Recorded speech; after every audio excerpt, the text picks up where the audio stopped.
सासू माँ की नई सहेली। प्रिया किचन में चाय बना रही होती है और सुमन ड्राइंग रूम में बैठकर मजे से टीवी देख रही होती है। तभी दरवाजे की घंटी बजती है। प्रिया, जरा देखना तो कौन आया है। देखती हूँ मम्मी जी। प्रिया दरवाजा खोलती है तो सामने पड़ोस वाली विमला आंटी खड़ी होती है। नमस्ते आंटी जी, कैसी हैं आप? मैं तो बिल्कुल ठीक हूँ बेटा, पर तेरी सास को क्या हुआ है? आजकल कहीं दिखती ही नहीं है। जब देखो तब टीवी के आगे जमी रहती है।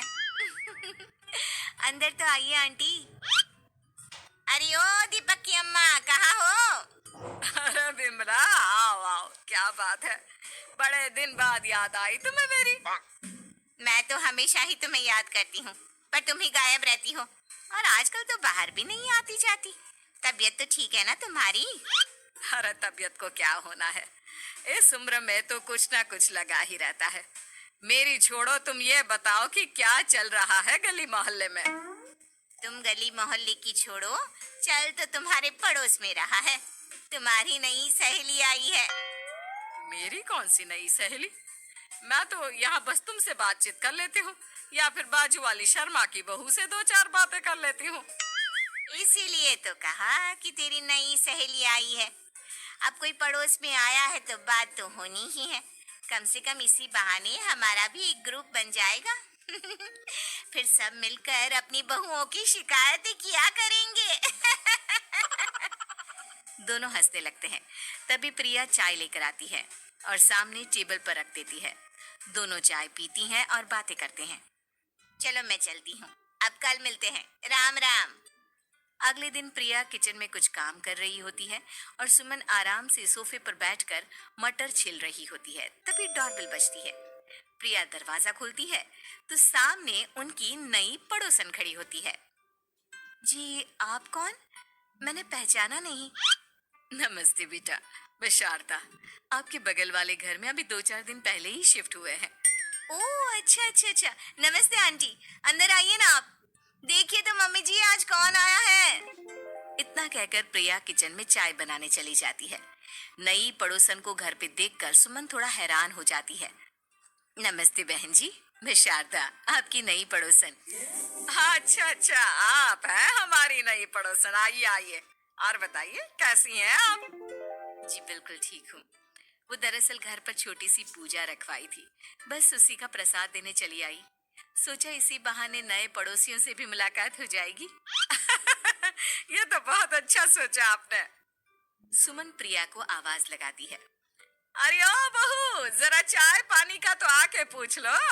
ये आजकल की बहुएं भी ना, जब तक बोलो नहीं तब तक कुछ नहीं करेंगी। आई मम्मी जी। प्रिया चाय लेकर आती है। दोनों बैठकर चाय पीती हैं और खूब सारी बातें करती हैं। अच्छा बहन जी, अब मैं चलती हूँ, फिर मिलते हैं। अब तो आना जाना लगा ही रहेगा। शारदा के जाने के बाद प्रिया किचन से बाहर आती है। क्या बात है मम्मी जी, आप दोनों को देखकर तो लगा ही नहीं कि पहली बार मिल रही हो। आप दोनों तो बिल्कुल बिछड़ी हुई सहेलियों की तरह बातें कर रही थी। अरे जब दो औरतें मिल जाती है ना, तो बातें अपने आप ही निकल आती है। अब तू अपने काम पर ध्यान दे, बातों पे नहीं। ऐसे ही कुछ दिन बीत जाते हैं। अब सुमन और शारदा अच्छी सहेलियां बन गई होती हैं। दोनों एक साथ मंदिर जाती, मार्केट जाती और कभी कभी तो विमला भी इनके साथ मिलकर खूब हंसी ठिठोली करती। एक शाम तीनों बैठकर सुमन के घर पर चाय पी रही होती हैं कि तभी बहुत तेज बारिश शुरू हो जाती है।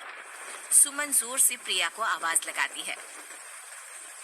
प्रिया, ओ प्रिया, देख कितनी तेज बारिश हो रही है। जाके छत से सारे कपड़े ले आ, नहीं तो सब भीग जाएंगे। सुमन 2 बार आवाज लगाती है लेकिन प्रिया का कोई जवाब नहीं आता। शायद प्रिया कुछ काम कर रही है, इसीलिए कुछ जवाब नहीं दे रही। अरे काहे का काम, आराम फरमा रही होगी महारानी। तभी प्रिया बीमार हालत में अपने कमरे से बाहर निकलती है। हाँ मम्मी जी, क्या हुआ? मेरी तबीयत थोड़ी ठीक नहीं है ना, इसलिए आग लग गई। अरे सारे कपड़े भीग गए और तुझे सोने से फुर्सत नहीं है। सबके सामने सुमन के मुंह से ऐसी बातें सुनकर प्रिया उदास हो जाती है और छत से कपड़े उतारने चली जाती है। सुमन, ये क्या बात हुई? प्रिया ने बताया ना कि उसकी तबीयत ठीक नहीं, इसलिए उसकी आंख लग गई। तुम भी ना खामखा उसे सबके सामने सुना दिया। अरे आप नहीं जानती शारदा जी, कुछ बहुएं ना बहुत आलसी होती है, घर का एक काम नहीं करना चाहती। ऐसा नहीं है सुमन, तुम्हारी बहू तो बहुत प्यारी है, तुम्हारी सारी बात भी तो मानती है। हाँ सुमन, तुम प्रिया के बारे में ऐसा क्यों सोचती हो? मेरी भी दो दो बहुएं हैं, लेकिन मैं उन्हें अपनी बेटियों की तरह रखती हूँ। आखिर वो भी तो किसी की बेटियां ही है ना। और अगर तुम ऐसा ही व्यवहार करोगी तो एक दिन प्रिया भी तुम्हारे साथ ऐसा ही बर्ताव करेगी। शारदा और विमला की बातें सुनकर सुमन की तो बोलती बंद हो जाती है। वहीं प्रिया भी बाहर से सारी बातें सुन रही होती है। अरे मैं कोई उसकी दुश्मन थोड़ी ना हूँ, मैं भी उसकी माँ हूँ, लेकिन कभी कभी सास बनना पड़ता है, नहीं तो बहुएं हाथ से निकल जाती है। देखो सुमन, ये सब सोच का फर्क है। अगर तुम ये सोचोगी तो कभी प्रिया को अपनी बेटी नहीं बना पाओगी। इतना कहकर शारदा और विमला वहां से चली जाती हैं और सुमन अकेले बैठकर उनकी बातें सोचने लगती है। अगले दिन प्रिया और दीपक अपने कमरे में बैठकर बात कर रहे होते हैं और सुमन उनके कमरे के बाहर कुछ काम कर रही होती है और उन दोनों की बातें सुन लेती है। दीपक, तुम्हें पता है हमारे पड़ोस में जो शारदा आंटी है ना, बहुत अच्छी हैं। अच्छा, ऐसा क्या हो गया जो तुम्हें वो इतनी अच्छी लगने लग गई? कुछ खास नहीं, बस कल जब मम्मी जी मुझे सबके सामने सुना रही थी तो शारदा आंटी ने मेरा साथ दिया। मैं तो सच में हैरान ही रह गई थी जब उन्होंने मम्मी जी को मुझसे ऐसा बर्ताव करने के लिए मना किया। अच्छा, फिर क्या हुआ? होना क्या था, शारदा आंटी तो मम्मी जी को समझा ही रही थी कि बहू को भी बेटी की तरह ही रखना चाहिए, लेकिन मम्मी जी तो मम्मी जी है ना, उन्हें तो मुझ में हमेशा कमी ही दिखती है। काश मुझे भी शारदा आंटी जैसी सास मिली होती जो मुझे भी अपनी बेटी जैसी समझती। सुमन ये सब सुनकर बहुत उदास हो जाती है और वहां से चली जाती है। प्रिया की बातें सुमन के कानों में बार बार गूंज रही थी। उसे बहुत शर्मिंदगी महसूस हो रही थी कि उसने प्रिया के साथ बहुत गलत किया है। अगले दिन सुमन शारदा और विमला को बुलाती है। क्या बात है सुमन, आज तूने ऐसे अचानक क्यों बुलाया? सब ठीक तो है ना?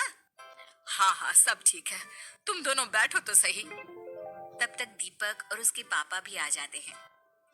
प्रिया, तुम भी आ जाओ। क्या हुआ मम्मी जी, आपने बुलाया? हाँ प्रिया बेटा, मैं आज सबके सामने तुमसे माफी मांगना चाहती हूँ।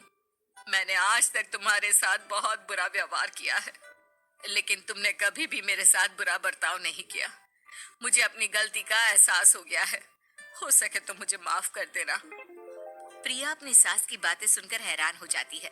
उसकी आंखों में आंसू आ जाते हैं। प्लीज मम्मी जी, आप मुझसे माफी मत मांगिए, मैं भी आपकी बेटी ही हूँ। वैसे एक थैंक यू तो मेरी नई सहेली को भी बनता है, जिसकी वजह से मुझे मेरी गलती का एहसास हुआ। शारदा बहन, आपका बहुत बहुत शुक्रिया जो आपने मेरी आंखें खोल दी। अरे क्या सुमन, तुम भी ना। तो फिर इसी बात पर चाय और पकोड़े हो जाए? हाँ हाँ, क्यों नहीं।